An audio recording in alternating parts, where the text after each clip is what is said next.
नमस्कार, मी आनंद मारुती लोखंडे बोलतो. पत्ता सिद्धेश्वरनगर भाग 5 plot number 206 Majrewadi post Tikekarwadi Solapur. Sir, आत्ताच आपला फोन झाला. या फोनच्या संदर्भात आपण मला माझ्या तक्रारी अर्जावर सुनावणीसाठी MIDC पोलीस स्टेशन इकडे बोलावले होते, परंतु माझ्या काही आर्थिक अडचणीमुळे मी MIDC पोलीस स्टेशन इकडे येऊ शकत नाही.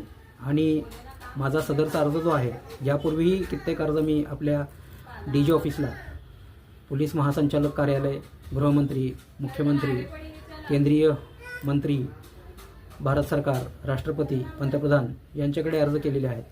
माझी व्यथा आणि तक्रार ही आहे की माझ्या शैक्षणिक कागदपत्रांचा वापर करून नोकऱ्या करतायत आणि माझ्याच नावे खाते चालवून त्यावर सदर नोकऱ्या करणाऱ्यांकडून पैसे घेऊन मला त्रास दिला जातो आहे. नोकऱ्या करणाऱ्यांना नोकऱ्या करू दे, तू असेच कुठंतरी करून खा, अशा स्वरूपाची बतावणी सदरचे कागद